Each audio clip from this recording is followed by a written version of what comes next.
4 महीना अच्छे से मेहनत कर लेगा तो उसका नीट क्रैक हो सकता है। पहले बच्चा के लिए डेली रूटीन क्या होना चाहिए? अभी जो 4 महीना क्रूशियल टाइम है, इसमें डेली रूटीन क्या होना चाहिए? तो दिसंबर तक कंप्लीट कर लेना चाहिए फुल सिलेबस। फिजिक्स का अगर हम बॉस बोले तो सबसे पहला अपना बेसिक क्लियर करना। बेसिक क्लियर का ये मतलब नहीं है कि सिर्फ फार्मूला चार्ट पढ़ के फॉर्मूला रट के कुछ गिना चुना PYQ लगा करके हम अपना बेसिक क्लियर कर लिया। जिस बच्चे का 30 के आसपास अगर क्वेश्चन सही कर रहा है अभी वो मतलब उसका बेसिक कंप्लीट है। ठीक है। डायनेमिक्स वाला बहुत अच्छा है, मजा आता है क्वेश्चन बनाने में उसका, लेकिन उससे क्वेश्चन बहुत कम आता है, वेटेज बहुत कम है। इलेक्ट्रोस्टैट, कैपेसिटेंस, इलेक्ट्रिसिटी 12 से ज्यादा क्वेश्चन आता है। 26,200 के आसपास रैंक तक मिला हुआ था बस मेरे कैटेगरी में। अच्छा। बट 139 रैंक के कारण नहीं मिला। मेरा एक साल बर्बाद हुआ ये सिली मिस्टेक के कारण। क्योंकि अगर एक क्वेश्चन अगर हम छोड़ भी देते हैं जो गलत किया है तो मेरा 606 था और सिलेक्शन था। बगल वाली सुंदर कन्या सब रहती है उसको देख करके भटक गया होगा। कॉलेज आने के बाद बहुत सारी सुंदर कन्या मिलेगी। मेरा भी एक दोस्त था जो मेरे साथ जब टेस्ट देता था तो मेरे से ज़्यादा नंबर आता था, 700, 710, 705, 680 ऐसे मार्क्स लेके आता था। लेकिन जब नीट का एग्ज़ाम दिया तो उस बेचारे के साथ ऐसा गलत हो गया कि वो बबलिंग मिस्टेक लगातार 9 क्वेश्चन कर दिया।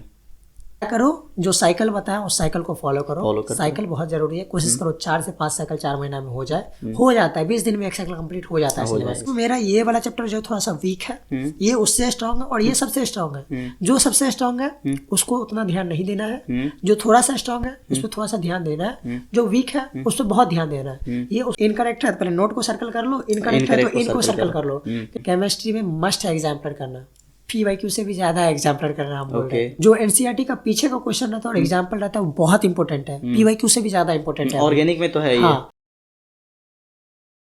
डियर नीट एस्पिरेंट, एक ऑनेस्ट सा सवाल, क्या आपको लगता है कि सिर्फ और सिर्फ 4 महीना इनफ होता है नीट के सिलेक्शन के लिए? अगर आप एक फ्रेशर है या फिर ड्रॉपर है या फिर अभी तक आपका सिलेबस कंप्लीट नहीं हुआ है या फिर आप प्रेशर में आकर के ये सोच रहे हैं कि बहुत सारा टाइम निकल गया है, अब हमसे सिलेक्शन नहीं हो पाएगा, तो ये एपिसोड आपके लिए है। हेलो नमस्कार दोस्तों, मैं हूं ऋतुराज और आप देख रहे हैं स्टेथो स्टोरी। आज हमारे साथ एक second year MBBS student Raman Kumar जुड़ने जा रहे हैं, जिनके साथ डिस्कशन करेंगे नीट एस्पिरेंट का रियल स्ट्रैटेजी के बारे में, कॉमन मिस्टेक जो हर एक नीट एस्पिरेंट करते हैं, और इस 4 महीने में कौन से बच्चे का सिलेक्शन हो सकता है और कौन से बच्चे का सिलेक्शन नहीं हो सकता है। ये सारी चीज़ों को यहाँ पे डिस्कशन किया जाएगा। तो चलिए शुरू करते हैं बिना किसी फेक मोटिवेशन के। Welcome Raman in the my podcast series. Thank you boss invite करने के लिए अपने पॉडकास्ट पे। कुछ अपने नीट जर्नी के बारे में बताओ। बॉस अपना नीट जर्नी बताए तो नॉर्मली 10th तो गाँव से ही किए थे, दरभंगा से। और उसके बाद 11th 12th लगा कुछ करना है, मतलब फील आ गया तो 10th के बाद कुछ करना है। ठीक। तो फिर पटना आए क्योंकि उस कोरोना काल था तो फिर जा नहीं पाए कोटा क्योंकि ज़्यादा दूर ऑफलाइन ऑनलाइन चल रहा था। फिर गोल्ड आए, 11th एडमिशन करवाए, पूरा साल भर पढ़े 11th गोल्ड से यहाँ बुद्धा कॉलोनी से। अच्छा। उसके बाद फिर गोल्ड विलेज का एग्जाम दिए, वहाँ पे सिलेक्शन हो गया तो वहाँ गए 12th, पूरा साल भर वहाँ प्रिपरेशन करे। और 12th में वहाँ पे जब फर्स्ट अटेम्प्ट दिए थे तो वहाँ पे 605 नंबर आया था। तो 12th तुम्हारा कब कंप्लीट हुआ? 12th कंप्लीट हुआ था बस 2023 में। 23 में? अच्छा। हाँ। तो उसमें फर्स्ट अटेम्प्ट दिए थे, 605 नंबर आया था, रैंक था 23,339। बहुत सही था। उसके बाद फिर पता चला उस समय कि कॉलेज मिला ही नहीं उस राउंड में। होप बनाए हुए थे पूरा कि कॉलेज तो मिलेगा इस बार। तो कितना रैंक तक मिला था उस टाइम कॉलेज? 26,200 के आसपास रैंक तक मिला हुआ था बस मेरे कैटेगरी में। अच्छा। बट 139 रैंक के कारण नहीं मिला, तो समझ सकते हैं क्या हुआ होगा। मात्र 139 रैंक के कारण नहीं मिला। अगर एक नंबर भी अगर ज़्यादा रहता, 606 नंबर भी रहता, क्योंकि 605 में भी कॉलेज मिला हुआ था कुछ को, जो बायो ज़्यादा अच्छा करा था उसको। और उसके बाद फिर उस समय जब कॉलेज नहीं मिला, 3rd राउंड तक हम काउंसलिंग करवाए हुए थे। उस समय हम गोल्ड विलेज चले गए थे। अच्छा। मेरे को लगा था कि शायद ना मिले। अच्छा। इसलिए 3rd राउंड तक चले गए थे वहाँ पे। 3rd राउंड का रिजल्ट है उस दिन, पूरा होप में तक मिल ही जाएगा, अब तो यहाँ से फिर चले जाएंगे डायरेक्ट कॉलेज इधर से ही। बट मिला ही नहीं। फिर अपने मन को समझाए बुझाए, एक सिली मिस्टेक कारण नहीं हुआ, इस बार सिली मिस्टेक से बच रहे हैं और इस बार अच्छा से रैंक लाना है, बस वही सोच से प्रिपरेशन किए थे पूरा। और उसके बाद 24 में दिए। हाँ, 24 में कितना रैंक आया? 24 में दिए थे 4451 रैंक आया था, मार्क्स था 686।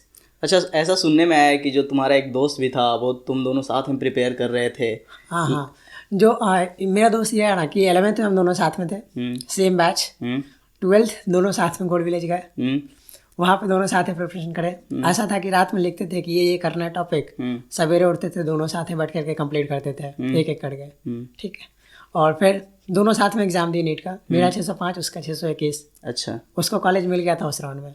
अच्छा, उसको मिल गया था कॉलेज? हाँ, उसको कॉलेज मिल गया था। ओके। बट मेरे को नहीं मिला था। बट वो कॉलेज आकर के उसको 2-3 महीना बाद रियलाइज हुआ कि मज़ा नहीं आ रहा है कॉलेज में। तो फिर वो भी आ गया फिर से प्रिपरेशन करने के लिए साथ में, फिर से दोनों रूममेट बने। फिर से तीसरा साल में भी मतलब वो कॉलेज ड्रॉप करके फिर से कॉलेज ड्रॉप करके फिर से आया हुआ था गोल्ड विलेज साथ रहने के लिए। हम दोनों साथ रहे, फिर से प्रिपरेशन करे उसका, फिर और मेरा, हम दोनों। तो मेरा 686 आया, उसका 685 आया। दोनों सेम कॉलेज लिए, PMCH। अच्छा। और फिर दोनों अभी साथ में रूममेट भी हैं। मतलब कि वो तुम्हारे चलते समझो कि कॉलेज छोड़ के आया, बोल सकते हैं गॉड्स प्लान। अच्छा रमन, ये बताओ, जैसे अभी दिसंबर ख़त्म होने वाला है, जी बॉस। ठीक है, मई में फर्स्ट वीक में ही एग्ज़ाम होगा। 3 मई के अप्रॉक्स संडे को। ठीक है, तो जनरली 4 महीना बचा हुआ है नीट स्टूडेंट के पास में। तो क्या इतना टाइम इनफ है कोई एक एवरेज बच्चा के लिए कि इतना अगर जो 4 महीना अच्छे से मेहनत कर लेगा तो उसका नीट क्रैक हो सकता है? नीट क्रैक करने के लिए अगर हम सिलेक्शन के लिए बोलते हैं तो 4 महीना 5 महीना ठीक है, कर सकते हैं। बस वही है, अच्छे से करना चाहिए। मतलब क्या स्ट्रेटजी अपनाए कि सबसे पहला बात है हार नहीं मानना रहता है। 4 महीने में जितना हो सकता है उतना करना है। शुरू में मार्क्स कम आएगा, बट उस मार्क्स को एनालिसिस कर करके क्वेश्चन को धीरे धीरे करते करते जो वीक टॉपिक है उसको स्ट्रांग बनाना है और फिर सिलेक्शन तक पहुंचा जा सकता है। फिजिक्स, केमिस्ट्री, बायो 3 तो करना ही है। अच्छा। हाँ, बायो 360 का आना है। हाँ, NCERT से आना है, सबको पता रहता है। NCERT तो फुल बेस्ड रहता है। अगर मान लीजिए 1 क्वेश्चन 2 क्वेश्चन नहीं आता है NCERT से रिलेटेड कुछ आता है ना, रिलेटेड ही आएगा। हाँ, तो समरी सबसे क्वेश्चन रह जाता है। या फिर लास्ट में जो क्वेश्चन दिया रहता है वही क्वेश्चन आ जाता है कुछ। क्या करेंगे, पूरा अपना बढ़िया से NCERT पढ़ना है, उसी को बार बार रिवाइज करना है। एवरेज बच्चा 400 नंबर तो ला ही रहा होगा ना, 350-400। अगर वो सिली मिस्टेक नहीं करेगा, अगर जो बच्चा 400 नंबर ला रहा है वो सिली मिस्टेक पक्का 10 से 12 कर रहा होगा। 10-15 सिली मिस्टेक हो ही जाता है। 15 क्वेश्चन सिली मिस्टेक सुधार कर लिया, 75 मार्क्स उसका बढ़ा, 475 हुआ, 500 तक वैसे पहुंच गया। सिलेक्शन कितना पे होना है? सिलेक्शन तो इस बार तो 530 पे ही हुआ। हाँ, मान लेते हैं अगला बार नॉर्मल पेपर आने लगे, 600 के आसपास में सिलेक्शन हो जाए। अब 24 वाला पेपर नहीं आएगा। हाँ, वो तो नहीं 652-53 नंबर पे सिलेक्शन होगा। 600 नंबर मान के चलते हैं कि अगले बार पे कट ऑफ होने वाला है अपने लोगों का। ठीक है, कितना नंबर चाहिए? 100 नंबर उसको 100 नंबर चाहिए। 20 क्वेश्चन और उसको सही करना है, 25 क्वेश्चन। ठीक है, अब 25 क्वेश्चन वो जो बच्चा इतना नंबर ला रहा है ना, उसका एक कुछ ही टॉपिक होगा जिसपे बार बार गलत कर रहा है। हाँ, उस टॉपिक को उसको बढ़िया से करना पड़ेगा, बढ़िया इम्प्रूव करना पड़ेगा। बस उस टॉपिक को अच्छे से कर ले, उसमें बहुत सारा क्वेश्चन लगा ले, उसको तैयार कर ले 4 महीना में, इतना काफ़ी होता है सिलेक्शन के लिए। तो मतलब कि ये तुम कह रहे हो कि जो बच्चा अभी मॉक टेस्ट में 300-350 नंबर ला रहा है, उसका फाइनल नीट में 600-650 नंबर जा सकता है। हाँ, अगर 4 महीना अच्छे से मेहनत कर लेगा तो 4 महीना अगर अच्छे से, सिर्फ बैल जैसे मजदूरी नहीं करना चाहिए कि जो आ रहा है उसी को बार बार पढ़ते जा रहे हैं, जो नहीं आ रहा है उसको डर से छोड़ते जाना कि तो मेरा आता ही नहीं है, इसमें ज़्यादा गलती हो जा रहा है। जो नहीं आता है उस पर ज़्यादा टाइम दो, जो आता है उसको कम टाइम दो, बस रिवाइज करते जाओ। जो नहीं आता उसको पढ़ो भी, उस पर क्वेश्चन भी लगाओ। जो आ रहा है उसको पढ़ो, बस रिवाइज करते जाओ, उस पर क्वेश्चन ज़्यादा लगाने का जरूरी ही नहीं है। हाँ, मतलब कि जो तुमको नहीं आ रहा है या फिर जो तुमको टफ लग रहा है उसको ज़्यादा पढ़ो। हाँ, और जो तुमको इजी लग रहा है उसको थोड़ा कम वैल्यू दे करके अच्छे से पढ़ते रहोगे। हाँ, बस उसको रिवाइज करते रहो अपना। जैसे सबको पता है कि बायो में क्वेश्चन लगाना ज़्यादा इंपॉर्टेंट नहीं है। हाँ, बायो में अगर हम NCERT पढ़ते रहते हैं और जो मॉक टेस्ट का क्वेश्चन देकर उसको एनालिसिस करते हैं, इतना इनफ है। इतना इनफ है। तो क्यों बार बार बाहर का क्वेश्चन करना? हाँ, वैसे भी तो सजेस्ट बहुत सारे टीचर करते हैं कि NCERT के बाहर तो जाना ही नहीं है। हाँ, चाहे कोई सा भी बुक वगैरह हो। और अभी का ट्रेंड ये आ गया है ना कि NCERT से पूरा रहता है। हाँ, पहले 2016 वाला नहीं है कि जो बाहर का नोट्स में सर लिखा देते थे, ये पढ़ना है, ये पढ़ना है। अभी तो नोट्स ज़्यादा पढ़ने का हम इम्पोर्टेंस में, हम पढ़े भी नहीं है नोट्स। सर का जो बस 11th नोट्स लिखे हैं वो कहाँ गया पता भी नहीं चला है। सिर्फ NCERT पढ़े। मॉक वहाँ पे टेस्ट में कुछ कम नंबर आता था, क्यों? क्योंकि कुछ बाहर का क्वेश्चन रहता था। अच्छा, हाँ, कुछ तो रहता है। बट अभी नीट में क्या है, पूरा NCERT आना है, तो इनफ टाइम है उतना करने से। अब बायो में अगर हम समय बचा लेंगे तो पक्का से केमिस्ट्री फिजिक्स में ज़्यादा टाइम दे देंगे। फिजिक्स थोड़ा सा ज़्यादा टाइम मांगता है, तो उसको टाइम देना पड़ेगा। इस बार तो 25 में टफ क्वेश्चन भी आया था फिजिक्स में। हाँ, फिजिक्स में टफ क्वेश्चन आया था, बट जो बच्चा ना फिजिक्स का NCERT का क्वेश्चन लगाया होगा इन टेक्स्ट का, और जो पीछे क्वेश्चन रहता है बैक एक्सरसाइज में, एडिशनल एक्सरसाइज से पहले का क्वेश्चन, उसको ज़्यादा टफ नहीं लगा होगा क्योंकि वही क्वेश्चन का पार्ट 1 बन गया हुआ।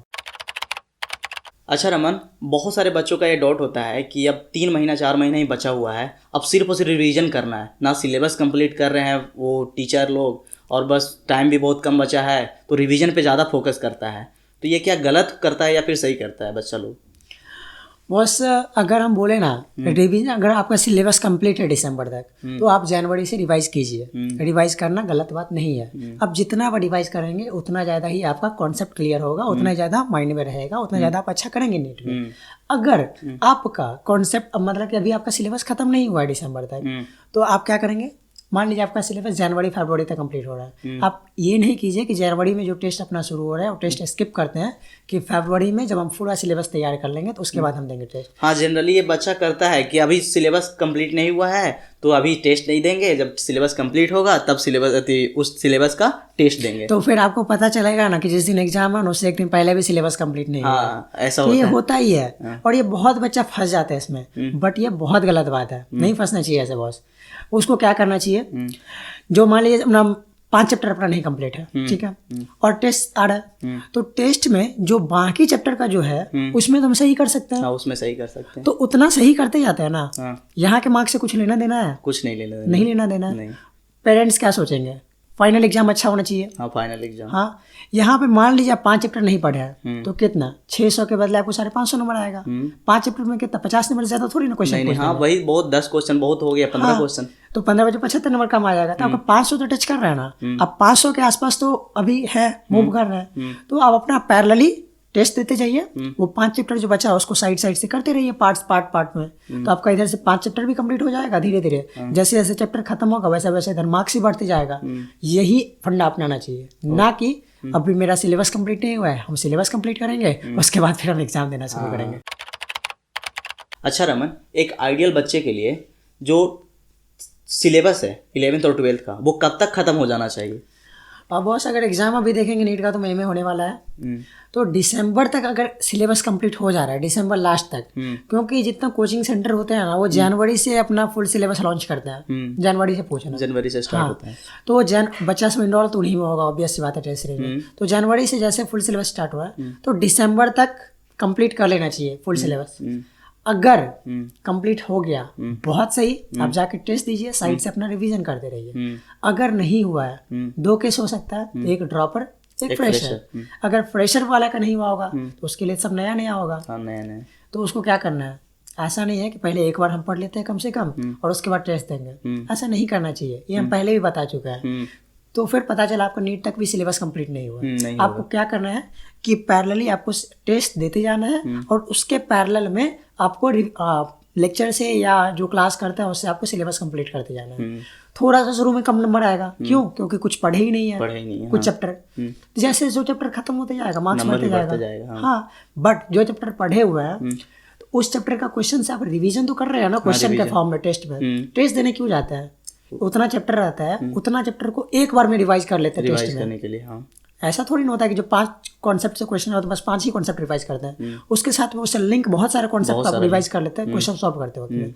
यही फायदा होता है टेस्ट देने का, ना कि सिर्फ नंबर बढ़ाने का। और ड्रॉपर के लिए अगर ड्रॉपर है तो ऐसा तो होगा नहीं दिसंबर में कि अगर आपका कुछ उस साल बचा हुआ है तो उससे पहले साल आप नहीं पढ़े हुए रहेंगे।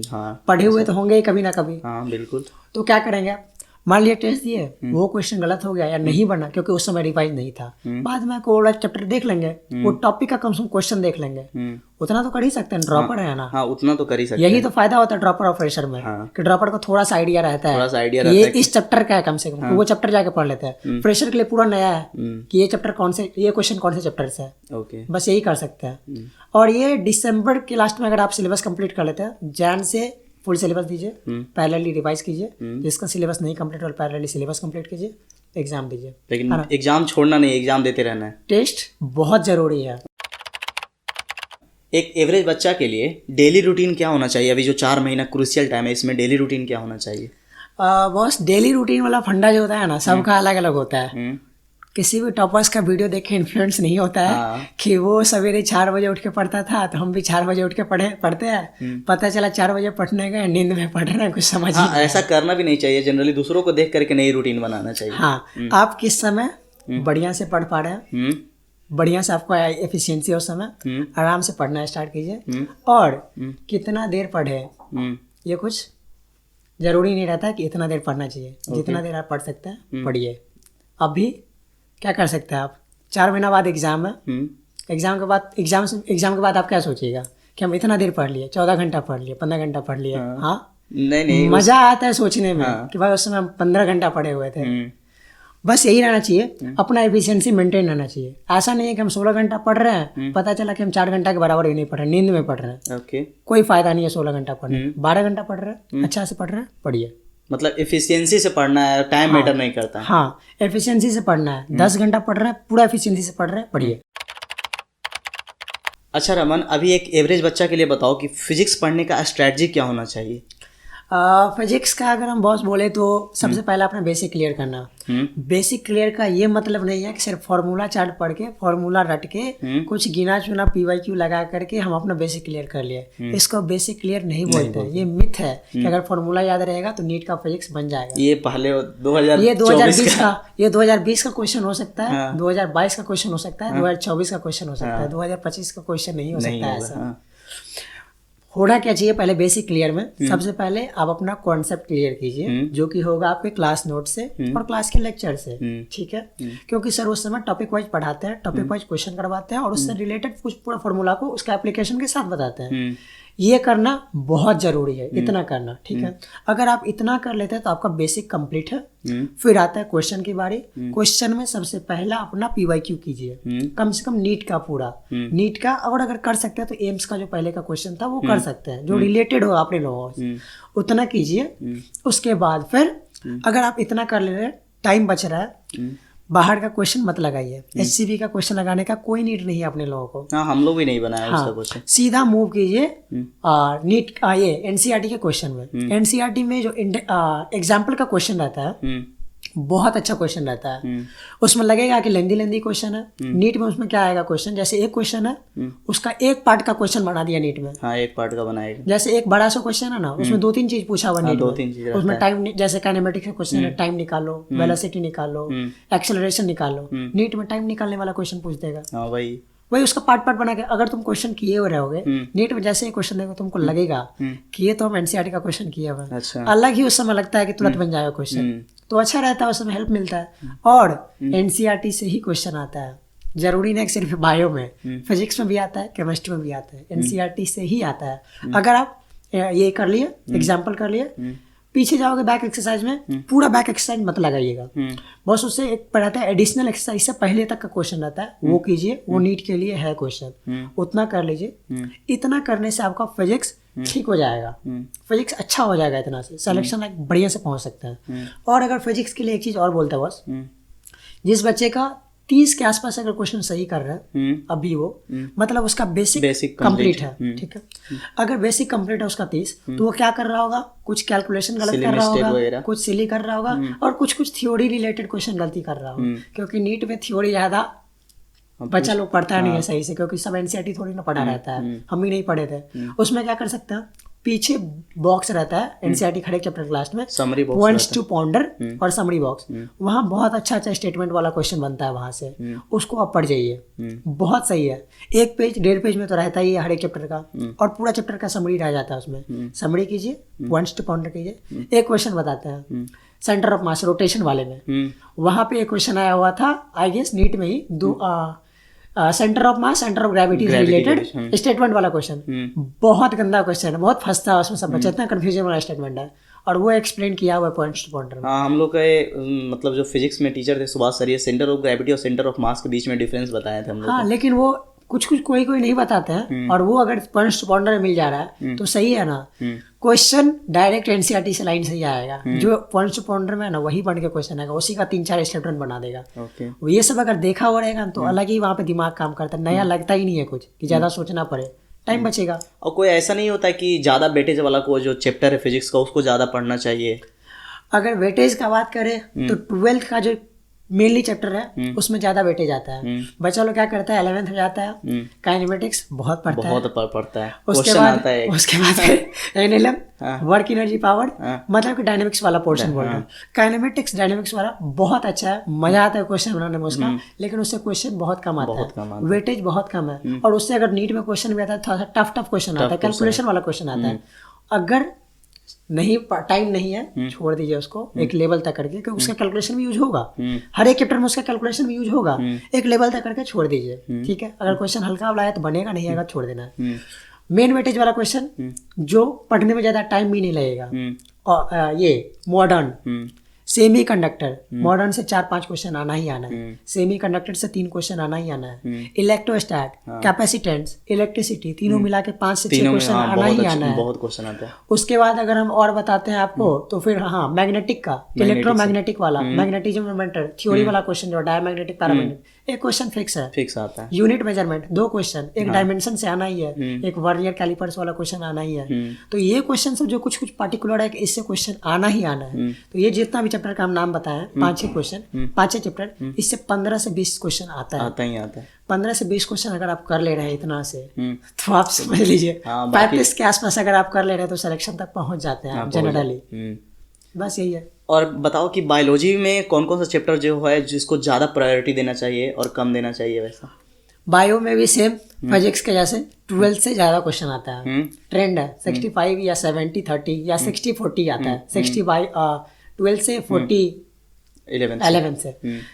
इसमें अगर हम बात करें जैसे कि principle inheritance, molecular evolution, biotechnology का दोनों पार्ट, ये वाला बड़ा क्वेश्चन आता है इसमें से।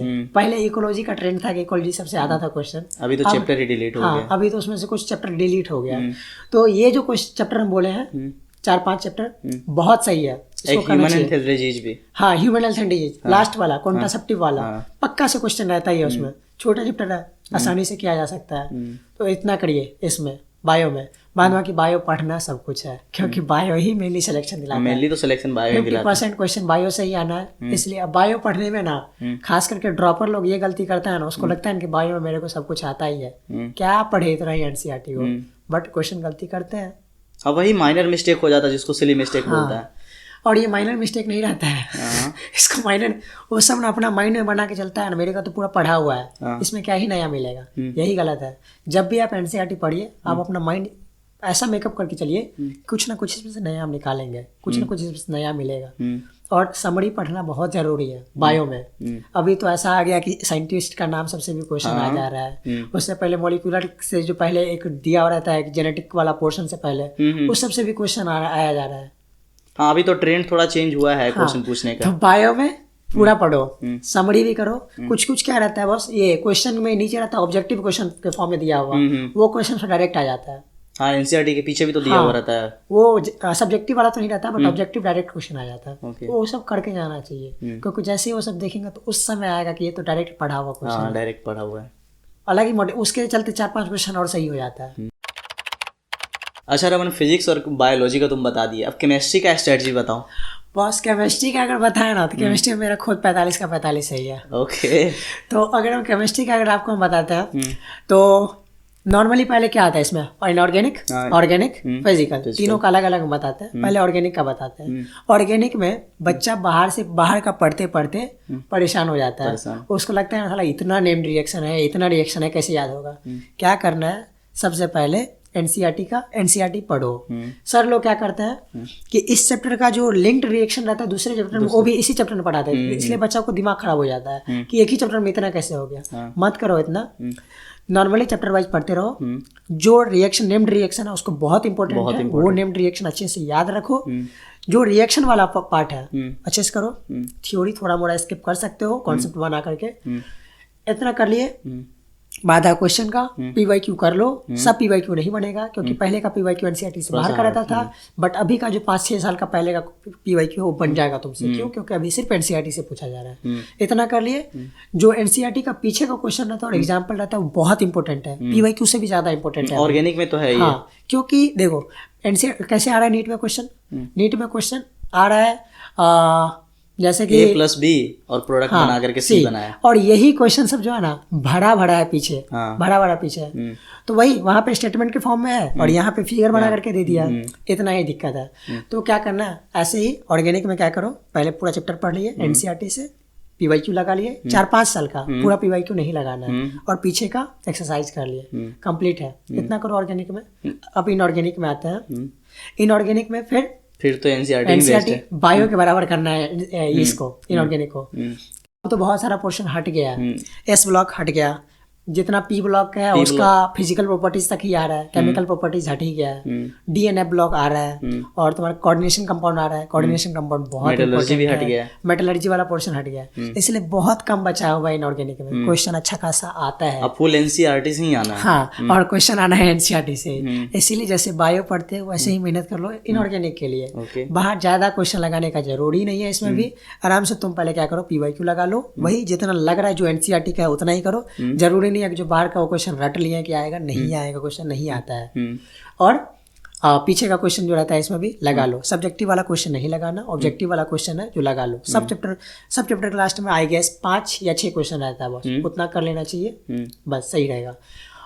और एक बढ़िया चीज जो हम किए हुए थे, जो बहुत फायदा किया हुआ था लास्ट में ही हम किए हुए थे इसको, एग्जाम्पलर का क्वेश्चन लगाओ। एग्जाम्पलर बहुत सही है। NCERT exemplar, NCERT exemplar. Physics का मत लगाओ, नहीं लगेगा, भारी रहता है थोड़ा सा, बट इसमें लग जाएगा। केमिस्ट्री का लग जाएगा। इसलिए क्या करो, एनसीईआरटी का अगर एग्जाम्पल लगाओगे ना तो ऐसा लगेगा ना बॉस बच्चा सबको लगाने में कि हम एनसीईआरटी पढ़ के आए और सेम बस लाइन को यहाँ पे क्वेश्चन बनाया हुआ है। हाँ, तो मजा भी आएगा और एनसीईआरटी का लाइन भी तुमको याद रहेगा कि ये वाला लाइन तो अभी पढ़े हैं, मतलब ये लाइन पक्का इंपॉर्टेंट है, इसलिए इससे क्वेश्चन बना हुआ है। और नीट में ना एनसीईआरटी एग्जाम्पल से भी कितना बड़ा क्वेश्चन आ जाता है। तो इसलिए और जो क्वेश्चन देखा हुआ रहेगा ना उसमें अलग ही मोटिवेशन रहता है नीट एग्जाम देने में। और फिजिकल केमिस्ट्री का, फिजिकल केमिस्ट्री फिजिक्स से रिलेटेड बोल सकते हो थोड़ा सा। इसमें पहले आपका बेसिक क्लियर रहना चाहिए, मतलब बेसिक क्लियर की कॉन्सेप्ट आपको आना चाहिए, फॉर्मूला कहाँ से आया, थोड़ा सा पहले का स्टेप आना चाहिए, ताकि अगर कुछ अलग टाइप का क्वेश्चन आएगा तो फॉर्मूला से ऊपर वाला स्टेप पढ़ के हम उसको सॉल्व कर सकते हैं। और फॉर्मूला याद आना चाहिए, फॉर्मूला का एप्लीकेशन याद आना चाहिए, इतना कर लो। एनसीईआरटी का इसमें भी एग्जाम्पल का क्वेश्चन लगा लो। रेडियो वाला क्वेश्चन आया हुआ था, याद है? एटॉमिक स्ट्रक्चर का, और एटॉमिक स्ट्रक्चर का याद होगा बस आपको। रेडियो वाला क्वेश्चन आया हुआ था, वो क्वेश्चन एनसीईआरटी का क्वेश्चन। और मेरे केस में भी एकदम सॉलिड स्टेट था ना, उसका एकदम सेम जो एग्जांपल था वो डायरेक्ट नीट क्वेश्चन आया हुआ था। हाँ, पूरा डेटा सेम यही होता है बस। वो दिया हुआ होगा बस, सिलिकॉन डोप्ड वाला क्वेश्चन आया हुआ होगा, बहुत कैलकुलेशन है, अगर किया हुआ रहेगा पहले से तो वहां पर उतना ध्यान लगाना होगा। और उसके बाद बस इतना कर लेना चाहिए। फिजिकल में पीवाईक्यू लगाना बहुत जरूरी है। पीवाईक्यू लगाने से पता चल जाता है कितना इंपॉर्टेंट है, किस टाइप का क्वेश्चन आता है। तो पीवाईक्यू लगा लीजिए और इसमें भी एग्जाम्पलर कर लीजिए। फिजिकल केमिस्ट्री में बहुत सही है एग्जाम्पलर करना, केमिस्ट्री में मस्ट है एग्जाम्पलर करना, पीवाईक्यू से भी ज्यादा एग्जाम्पलर करना हम बोल रहे हैं। हाँ, इतना कर लेगा तो केमिस्ट्री में आराम से 42-43 आ जाएगा। मेरा खुद का 45 आया इतना करने के बाद, तो आराम से 42 तक आ ही सकता है। अच्छा रमन, किसी बच्चा का भी मॉक टेस्ट में बहुत कम मार्क्स आ रहा है तो वो कैसे इम्प्रूव कर सकता है अपना मार्क्स? बस मॉक टेस्ट का एनालिसिस बहुत ज़रूरी है मार्क्स बढ़ाने के लिए। अब बहुत बच्चा एनालिसिस करता ही नहीं है। क्यों? उसको लगता है कि 400 नंबर आया है, अभी बहुत इतना कम नंबर है, बहुत टाइम लग जाएगा एनालिसिस करने में। एनालिसिस करने में शुरू में नो डाउट टाइम लगेगा आपको, बट जैसे जैसे आप एनालिसिस करते जाइएगा वैसे वैसे आपको टाइम कम लगेगा। और जितना पढ़ने में बच्चा सीखता है ना, उससे बहुत ज़्यादा सीखता है एनालिसिस करने में। क्यों? क्योंकि एनालिसिस करने में आप वही क्वेश्चन का एनालिसिस कर रहे हैं जो क्वेश्चन आप गलत कर रहे हैं, और जो क्वेश्चन आप गलत कर रहे हैं पक्का बात है कि वो कॉन्सेप्ट आपका कमजोर होगा। तो पता चलता है कौन सा कॉन्सेप्ट मेरा वीक है, किस पे मेरे को और मेहनत करना है, और वो कॉन्सेप्ट को सुधारने के लिए उसी समय हम उसका थ्योरी पढ़ते हैं तो ज्यादा मेरे माइंड में ये स्टोरेज रहता है, कैप्चर होता है। हाँ, तो बस एनालिसिस बहुत जरूरी है। तो एनालिसिस किस तरीके से करते थे? जैसे बस मेरा ये रहता था, मेरे केस में कि 2 से 5 रहता था टेस्ट का समय। 5 बजे आए टेस्ट दे करके, मार्क्स सबसे पहले मिलाए, अच्छा नंबर आया, खुश हुए, कम नंबर आया, दोस्त से पूछे कि तुम्हारा कितना नंबर आया, तुम्हारा कम आया कि नहीं आया, क्योंकि मेरा ही सिर्फ कम आ गया। तो ये पूछे, कम नंबर आ गया, दोस्त सबसे थोड़ा सा बुरा लगता था कि कम नंबर आ गया। फिर नॉर्मल थोड़ा नाश्ता वगैरह किए, फिर लाइब्रेरी गए आराम से। ऊपर गोल्ड विलेज में तो यही रहता था, ऊपर लाइब्रेरी नीचे रहना। लाइब्रेरी गए, बस अपना क्वेश्चन निकाले, देख ले कौन कौन क्वेश्चन गलत किया, उसको मार्क किए, वहाँ पे W लिख दिए कि रॉन्ग किए हुए हैं। कुछ क्वेश्चन रहता जो कि तुक्का मार के हम सही कर देते थे, तो उस समय बनाते वक्त हम C लिख देते थे, कंफ्यूजन में क्वेश्चन बना रहे हैं C लिख दिए थे। कुछ क्वेश्चन छोड़ दिए हुए थे तो उसमें भी कुछ मार्क कर लिए थे कि ये टफ है, ऐसा वगैरह। ठीक, तो आए रूम पे देख लिए कौन कौन कन्फ्यूजन में गलत कर दिया। जैसे बायो में क्वेश्चन था कि इसमें लग रहा था कि ए भी हो सकता है, ऑप्शन सी भी हो सकता है, लेकिन हेड टेल करके सी मार दिया। तो ए वाला तो कन्फ्यूजन में ही, तो अपना एनसीईआरटी में गए, वहां पे लाइन देखे कि ए क्यों लग रहा था और सी क्यों हुआ, ये अपना देख लिए, ये कन्फ्यूजन क्लियर हो गया। तो मेरे को ये लॉन्ग टर्म तक याद रहेगा कि ए सी में क्यों हम कंफ्यूज हुए थे, क्योंकि हम पर्टिकुलर वहां पे एक लाइन जाके पढ़े हुए थे, और लाइन जल्दी कैप्चर होता है कंपेयर टू पूरा चैप्टर, क्योंकि चैप्टर में कुछ वायलेट हो जाता है, वोलेटाइल हो जाता है। और अगर बस इतना करना है ऐसे, मतलब ये तो कंफ्यूजन वाला पोर्शन हो गया। जैसे कुछ क्वेश्चन को हम रॉन्ग किया है, कुछ क्वेश्चन छोड़े हुए हैं, बगल वाला जो है मतलब लाइब्रेरी के बगल में बैठा हुआ है, सब तो साथ ही प्रिपरेशन कर रहा है, बहुत यही फायदा गोल्ड विलेज का। पूछ लिए भाई ये क्या बनाए हो, ये क्वेश्चन तुम्हारा सही हुआ, हाँ सही हुआ, पूछ लिए उससे कैसे सही किया हो, समझ लिए उससे कॉन्सेप्ट, नहीं हुआ नोट्स में जाके कॉन्सेप्ट देख लिए। तो उस समय जो पर्टिकुलर क्वेश्चन का जो कॉन्सेप्ट, हम कोई एक कॉन्सेप्ट देखेंगे तो वो ज्यादा दिमाग में स्टोर रहता है। हाँ, और उससे जो क्वेश्चन आगे जो आता है वो गलत नहीं होता है जनरली, अगर उससे रिलेटेड अगर 4-5 क्वेश्चन हम सही कर लेते उसी समय। तो जनरली जैसे देखो बहुत सारा बच्चा होता है ना जो मेजर मिस्टेक को भी करके बोलता है ना कि अरे यार सिली मिस्टेक कर दिए, तो सिली मिस्टेक को कैसे अवॉइड करें? बहुत सिली मिस्टेक ना कहने में लगता है सिली मिस्टेक, मेरा 1 साल बर्बाद हुआ ये सिली मिस्टेक के कारण। क्योंकि अगर एक क्वेश्चन अगर हम छोड़ भी देते हैं जो गलत किया है, तो मेरा 606 था और सिलेक्शन था। अभी तुम मेरा बैचमेट हो। अलग बात, बस कॉलेज में नहीं रहते, सेम कॉलेज में, कोई दूसरा कॉलेज रहते, बट रहते। ये सिली मिस्टेक होता क्यों है? सबसे पहले देखने में क्वेश्चन गलती होता है, हम देख नहीं पाते हैं। दूसरा, उत्तेजित ज्यादा हो जाता है। हल्का क्वेश्चन देखिए, लगा था रात में ही तो पढ़े हैं, ये क्वेश्चन का पक्का आंसर सी है, पता चला नोट इनकरेक्ट की जगह पे पढ़ लिए नोट करेक्ट, गलत हो गया। तो फिर बाद में देखते हैं ओ नोट इनकरेक्ट था, इन तो पढ़े रहे। तो इसमें क्या कर सकते हैं, नोट इनकरेक्ट है तो पहले नोट को सर्कल कर लो, इनकरेक्ट है तो इनको सर्कल कर लो कि नोट इनकरेक्ट है, यहाँ पे नोट करेक्ट नहीं है, ऐसा इसको सर्कल करके पढ़ो, पूरा ऑप्शन पढ़ो, 1 से लेकर 4 तक पढ़ो। ऐसा नहीं है कि क्वेश्चन पढ़े पहला लगा सही है मार के चलेगा, क्योंकि बस कभी कभी ऐसा होता है ना कि पहला आंसर भी सही है, चौथा ऑप्शन भी सही है, लेकिन चौथा ऑप्शन ज्यादा सही है, उस समय ज्यादा सही वाला कोई नंबर नहीं आया। भाई मेरे साथ सेम एक फिजिक्स में क्वेश्चन ऐसा हुआ था कि 4 ऑप्शन आया हुआ था, ठीक है, 4 ऑप्शन में जब फिजिक्स में कैलकुलेट किए तो मेरा आया 2.3 आया, ठीक है। तो 2.3 हम बी ऑप्शन था 2.3 मार के निकल गए, लेकिन उसका एग्जैक्ट आंसर था 2.37 जो कि डी ऑप्शन में था। वही है करके चले आए, वही है बस। तो इसीलिए कि ऑप्शन चारों पढ़ो, चारों ऑप्शन पढ़ो, क्योंकि बस कभी कभी ऐसा होता है ना, कंफ्यूजन रहता है कि ये होगा, लेकिन चारों ऑप्शन पढ़ लेते हैं तो हम तो क्लियर हो जाता है पक्का ये नहीं होगा, क्योंकि डी वाला ज्यादा सही लग रहा है। तो इसलिए पहला ये करना है कि सर्कल करके पढ़ो क्वेश्चन, अगर नॉट करेक्ट है नॉट इनकरेक्ट है उसको सर्कल करो। दूसरा, चारों ऑप्शन पढ़ो, क्वेश्चन मार्क आगे बढ़ने से पहले एक बार देख लो कि हम बी लग रहा है सही है तो बी को ही टिक किए कि नहीं किया है। सोच तो रहे हैं बी को टिक कर रहे हैं, लेकिन करते कर दिए डी को, ये होता है। तो वही है क्वेश्चन टिक करने से पहले, क्योंकि बाद में बहुत गिल्ट होता है इसका। अगर जो गलती जो नहीं आता था वो गलती किया तो ठीक है, लेकिन जो आता था वो गलती और 1 सेकंड के लिए बस गलती किया, वो बहुत गिल्ट देता है बाद में। और ऐसा सब गलती करता है कोई कुछ। अगर जो मॉक टेस्ट में हुआ गलती था तो ठीक है, अगर जो नीट एग्जाम में हुआ पूरा साल बर्बाद हो जाता है। या सीधा आपको मिल रहा था अच्छा कॉलेज, डायरेक्ट नीचे चलेगा, क्योंकि 1 नंबर से एक कॉलेज का अंतर हो जाता है। अभी बहुत सारा बच्चा को होता है क्या कि ना कि मॉक टेस्ट में कम मार्क्स आ जाता है तो वो डिप्रेशन में चला जाता है। तो उस बच्चे के लिए क्या बोलोगे कि वो डिप्रेशन में ना जाए, मॉक टेस्ट को उतना वैल्यू नहीं रहता है? बस सबसे पहले होता है ना भगवान पे भरोसा।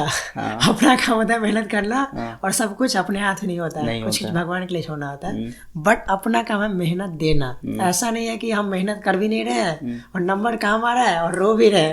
भाई पढ़ना, अगर नहीं नंबर आ रहा है फिर रो, और रो नहीं भगवान पे छोड़ दे कि भगवान जी हम तो कर रहे हैं क्यों नहीं हो रहा है, ऐसा होता है। और जो पढ़ते रहता लास्ट तक, हम खुद देखे हैं, मेरा कुछ दोस्त है जिसका प्रिपरेशन टाइम कहीं 500 नहीं आया, 510 नहीं आया, 520 नहीं आया, अभी मेरे से अच्छा कॉलेज में जा चुका है। रिजल्ट आया उस दिन हम शॉक हो गए, इसका तो कोई 500 भी नहीं आ रहा था भाई, ये तो कभी अच्छा ग्रुप चैलेंजर वगैरह में भी नहीं गया था, अचानक से ऐसा कॉलेज में कैसे चला गया। मेरे साथ भी, मेरा दोस्त का भी एक हुआ है ऐसा। ये बस तो उस सबका क्या था, लास्ट तक पढ़ते रहा। क्या जैसे मान लीजिए मेरा कुछ वीक टॉपिक है, उसका कुछ वही स्ट्रॉन्ग टॉपिक है, तो मेरा वीक टॉपिक से क्वेश्चन आ गया, उसके लिए तो वो स्ट्रॉन्ग था। अच्छा। तो वो तो अपना उस समय सही कर लिया, हम नहीं कर पाए।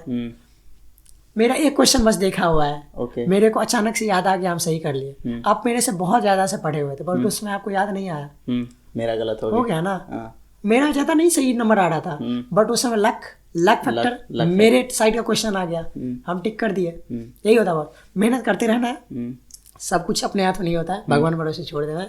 जो लास्ट तक मेहनत करता है सही से, उसके साथ अच्छा होता है। ऐसे ऐसा भी तो है कि मॉक टेस्ट से क्या ही लेना देना है। मॉक टेस्ट में तुम अपना बस अपने इम्प्रूवमेंट के लिए मॉक टेस्ट दो, ना कि नंबर के लिए। नंबर तो मैटर करता नीट का फाइनल वाला। वही तो है बॉस, मॉक टेस्ट में बोलते ना 500 नंबर भी नहीं आ रहा है। कभी 500 नहीं टच किया, गलती से 500 टच किया है, और अभी मेरे से अच्छा कॉलेज में चला गया। अभी जो बच्चा अभी से रेगुलरली पढ़ाई करना शुरू करता है, ठीक है, तो बीच में अगर जो वो 1-2 दिन के लिए उसका तबीयत खराब हो जाए या फिर कोई ब्रेक ले ले, तो उसके बाद वो अपना कंटिन्यूटी कैसे मेंटेन करे?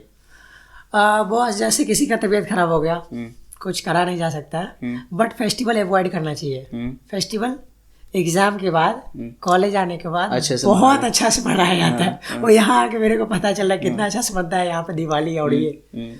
तो क्या करता है, अगर मान लीजिए तबीयत खराब हो गया, तबीयत खराब होने के बाद पहले ठीक हो जाओ, कंप्लीट रेस्ट पे रहो, ठीक हो जाओ, आओ तो गिल्ट में मत रहो कि पढ़े ही नहीं, मेरे वाला दोस्त आगे निकल गया बट हम नहीं पढ़े। क्या कर सकते हैं, जितना पढ़ रहे थे उससे थोड़ा सा ज्यादा पढ़ते हैं, धीरे धीरे धीरे धीरे धीरे धीरे मेंटेन हो जाता है वो, और सब मेंटेन कर लेता है। भगवान देखते रहता है ऊपर से कि बच्चा मेहनत किया है, तो वो लास्ट में सब कुछ मैनेज कर देते हैं। और ज्यादा मैंने ये नहीं रखता है कितना, मान ले एक चैप्टर कंप्लीट नहीं हुआ अपना, एक चैप्टर से कितना क्वेश्चन आना है, दो से 5 सिलेक्शन रुक रहा है, नहीं ना, इसके चक्कर में क्या करे, छोड़ दे अपना प्रिपरेशन, नहीं ना। तो इसलिए हम क्या कर सकते हैं, जितना हो सकता है अपना करना है। लास्ट में 2 चैप्टर रह भी गया कोई दिक्कत नहीं है, सिलेक्शन पहुंचा देता है। और जब इतना चैप्टर हुआ रहता है तो 2 चैप्टर का लिंक कुछ ना कुछ आ ही जाता है, तो वो भी क्वेश्चन बन जाता है। अच्छा रमन, जो ये भी 4 महीना का क्रूशियल टाइम है कोई भी नीट एस्पिरेंट के लिए, तो नीट एस्पिरेंट इसमें जो 4 महीना क्रूशियल टाइम है, इसमें सबसे बड़ा गलती क्या कर देता है? बॉस जैसे दिसंबर में अपना, जनवरी में जैसे स्टार्टिंग में फुल सिलेबस देना शुरू किया, नंबर कमाया। अब नंबर कमाया, जैसे ही एक बार वो अपने माइंड में कुछ निगेटिव सोचा, तो उसका माइंड उधर से बहाना देना शुरू करता है, भाई नहीं होगा, 4 महीना बचा हुआ है, 400 नंबर आ रहा है, पक्का नहीं होने वाला है इस बार, तो क्यों पढ़ रहे हो 4 महीना? तो 4 महीना वो क्या करता है, बगल में उसका दोस्त भी सपोर्टिव आ जाता है, हाँ भाई 4 महीना ही बचा है, होने वाला है नहीं। अब फन, मूवी वगैरह, घूमना, अगला साल के लिए प्रिपरेशन माइंडसेट बना लेना, ये बहुत खतरनाक है, नहीं करना चाहिए ये। क्या करना चाहिए, अपना नंबर कम आ रहा है ना, एनालिसिस करो, साइड से रिवीजन अपना करते रहो, नंबर बढ़ता है। सिलेक्शन नहीं हुआ, 600 पे नंबर आना था, नहीं हुआ, 590 तक तो हम पहुंचा दिया है ना, अगला साल तो पक्का वो हेल्प करेगा ये वाला फैक्टर। 500 नंबर लाए हुए, 10 नंबर छूटा हुआ था, इस बार बहुत अच्छा कॉलेज में जाएंगे, ये वाला माइंडसेट अगला साल के लिए तो प्रिपरेशन कर सकते हैं ना, क्यों अपना 4 महीना बर्बाद करे इधर उधर में।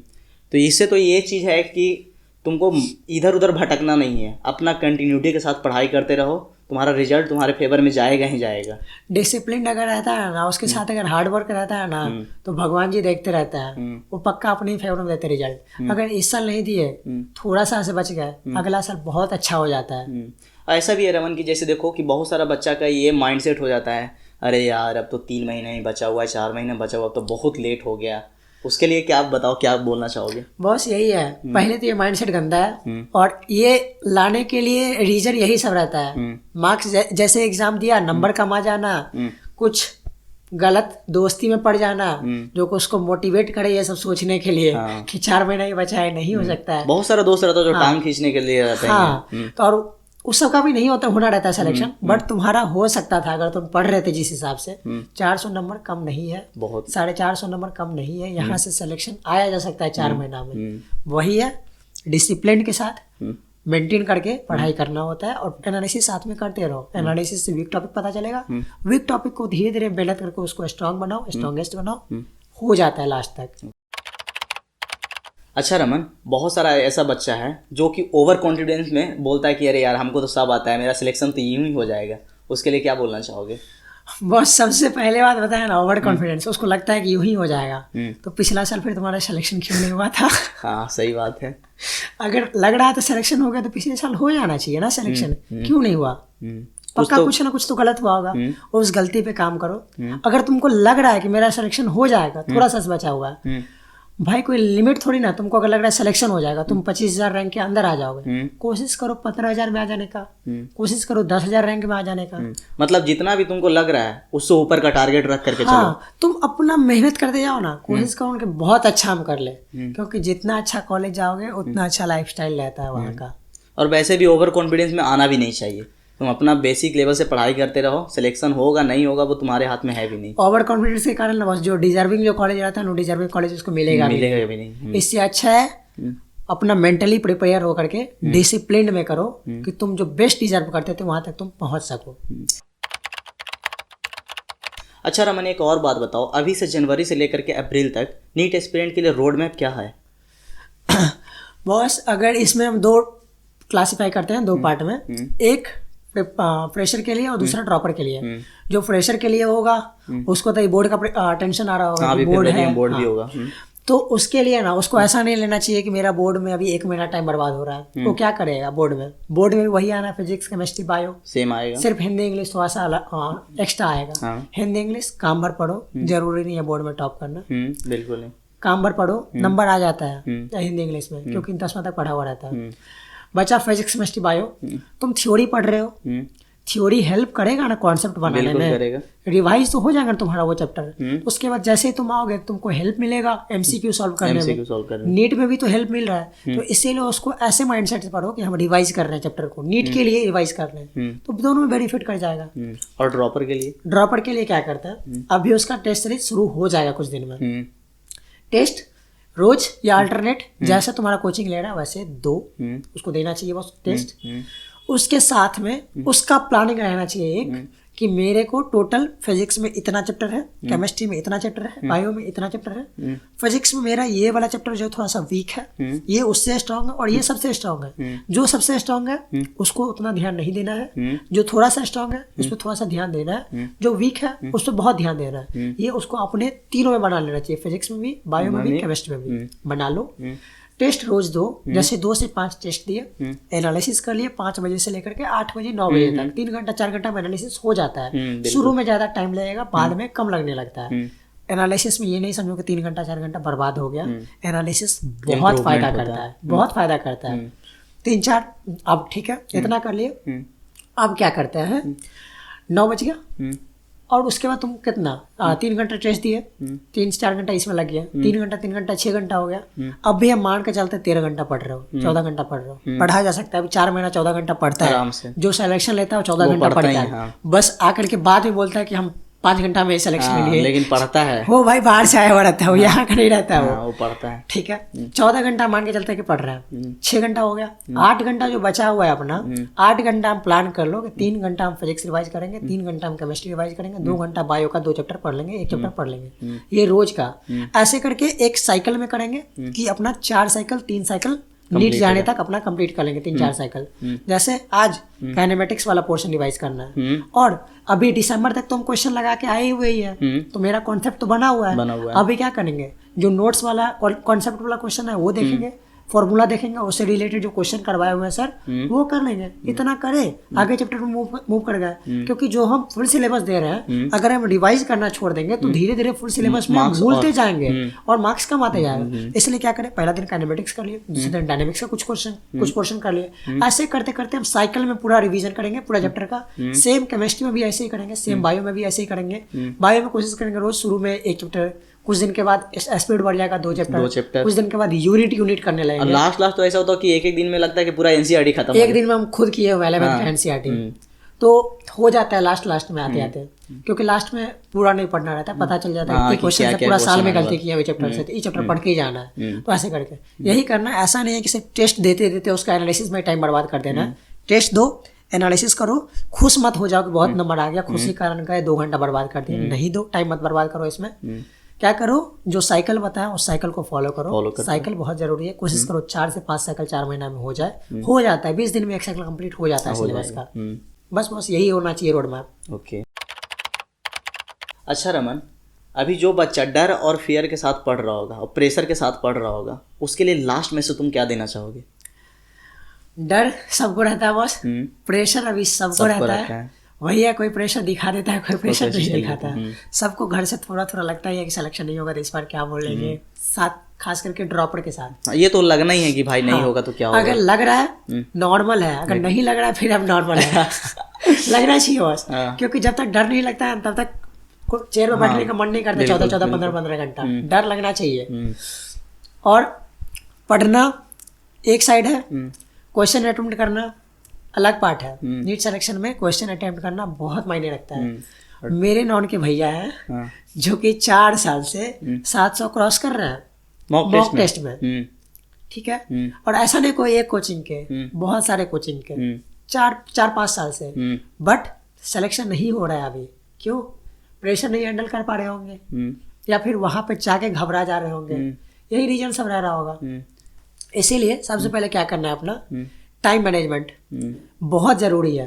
क्योंकि नीट का क्वेश्चन पता है आना है, एनसीईआरटी से हल्का क्वेश्चन रहता है, टाइम मिलेगा बन जाएगा, बट वहाँ टाइम नहीं मैनेज कर पाता है। टाइम मैनेजमेंट बहुत इंपॉर्टेंट है, इसीलिए बहुत सारे का क्वेश्चन छूट जाता है। इसीलिए शुरू में जब मॉक देते रहो तो ध्यान रखो कि टाइम मैनेजमेंट 3 घंटा 20 मिनट का अगर क्वेश्चन है तो हम उसमें क्या करेंगे, 2 घंटा 50 मिनट तक कोशिश करो बना ले, ताकि यहाँ पे जो 30 मिनट तुम बचा रहे हो तो वो तुमको फायदा कर दे एग्जाम में, नीट एग्जाम में। मेरा भी एक दोस्त था जो मेरे साथ जब टेस्ट देता था तो मेरे से ज़्यादा नंबर आता था, 700, 710, 705, 680 ऐसे मार्क्स लेके आता था। लेकिन जब नीट का एग्ज़ाम दिया तो उस बेचारे के साथ ऐसा गलत हो गया कि वो बबलिंग मिस्टेक लगातार 9 क्वेश्चन कर दिया। बबलिंग मिस्टेक करने की वजह से उसका मात्र आया 605 नंबर। सिलेक्शन में नहीं हुआ होगा। नहीं, सिलेक्शन तो लास्ट राउंड स्टेट राउंड में उसको मिल गया, लेकिन इतना माइनर मिस्टेक के चलते इतना ब्लंडर हो गया। बस यही है। और ये बबलिंग होता क्यों है? जब बबलिंग कर रहे हैं तो और एक्साइटेड हो जा रहे होंगे। इस बार साला पूरा क्वेश्चन अब सही, पूरा क्वेश्चन आ ही रहा था, इस बार तो पक्का सिलेक्शन हो रहा है। उस समय खुशी मत मनाओ, पहले बबलिंग पूरा कर लो। खुशी मनाने के लिए पूरा टाइम बचा हुआ एग्जाम के साथ, वही है क्वेश्चन सॉल्व करो या खास करके बबलिंग करो। जो क्वेश्चन कर रहे हो वहाँ पे ध्यान दो, जो बबलिंग कर रहे हो वहाँ पे ध्यान दो कि हम 70 नंबर का बबलिंग कर रहे हैं। दिखने में लगा 70 नंबर देखे क्वेश्चन में ऑप्शन डी मार रहा है, यहाँ पे 71 नंबर का बबलिंग कर रहा है, गलती हो गया। उसके बाद देखे नहीं, पूरा सीक्वेंस ही गड़बड़ा गया। उसके बाद का पूरा रोक बर्बाद, लास्ट में जाके पता चलता है एक क्वेश्चन बच गया, इधर ओवर फुल हो गया। हम तो ये भी बोलना चाहेंगे ना कि जो भी अगर जो रिवीजन कर रहे हो, अभी भी कोई अगर जो मान लो कि रिवीजन करने के लिए कोई टॉपिक उठाया, ठीक है, उसमें से क्वेश्चन बना रहे हो तो उसको जब बनाते हो तो फिल करो। अभी OMR खरीद लो, एक OMR पे ही उसका आंसर मारो। अभी बेटर है बॉस, क्योंकि ओवर फिलिंग में भी बहुत का दिक्कत आ जाता है। उस सब का तो बॉस एक अलग से पार्ट ले लिया जाएगा लास्ट में। अभी बॉस ये पहले कर लेते हैं क्या क्या कर सकते हैं। जैसे लास्ट में क्यों नहीं सिलेक्शन हो पा रहा होगा उसका, जो 700 नंबर ले आ रहा है लास्ट में, या तो उसको टाइम मैनेजमेंट नहीं हो पा रहा होगा, या फिर उस समय उसका दिमाग कंसंट्रेशन नहीं हो रहा होगा क्वेश्चन बनाने में, या फिर बगल वाली सुंदर कन्या सब रहती है उसको देख करके भटक गया होगा। कॉलेज आने के बाद बहुत सारी सुंदर कन्या मिलेगी, इसलिए पहले अपना एग्जाम दे दो 3 घंटा 20 मिनट अच्छे से। अगर लग रहा है कि दिक्कत हो रहा है, आराम से पेन छोड़ो, 1 मिनट लंबा लंबा सांस लो, काउंटिंग करने लगो 1 2 3 4, जिससे दिमाग फिर से नियंत्रण में आ जाएगा अपने, फिर से क्वेश्चन सॉल्व करो। 3 घंटा 20 मिनट बॉस पूरा टाइम मैनेजमेंट के साथ, अपना पूरा स्पीड के साथ, पूरा जोश के साथ, पूरा एफिशिएंसी के साथ देना है। ऐसा नहीं है शुरू में जोश जोश से बना रहे हैं, लास्ट में पता चला कि एकदम मरा जैसे बना रहे हैं, एकदम फुल एफिशिएंसी के साथ बनाना है। जैसे शुरू किया वैसे ही लास्ट में खत्म करना है, इतना एफिशिएंसी रहना चाहिए। और कॉलेज आने के बाद सुंदर कन्या के बारे में ज़्यादा ही नॉलेज हो गया तुमको। बस सबको हो जाता है बस आने के बाद। अगर आप इस वीडियो को यहाँ तक देख रहे हो तो आप नीट एग्ज़ाम को लेकर के काफ़ी सीरियस हो, और यही चीज़ सबसे ज़्यादा मैटर करता है, सीरियसनेस। याद रखना 4 महीना कोई कम टाइम नहीं है, बहुत ही टाइम होता है, लेकिन सिर्फ तब जब आप रियल स्ट्रैटेजी के साथ में कंसिस्टेंसी फॉलो करो। अगर ये वीडियो आपको थोड़ा भी हेल्पफुल लगा हो तो प्लीज़ लाइक करें, और नीट वाले दोस्तों के साथ शेयर करना ना भूलें, और चैनल को सब्सक्राइब कर ले, क्योंकि हम यहाँ इसी तरीके से स्ट्रैटेजी डिस्कशन करेंगे। तो चलिए मिलते हैं नेक्स्ट एपिसोड में, तब तक के लिए बाय बाय, टेक केयर, जय हिंद।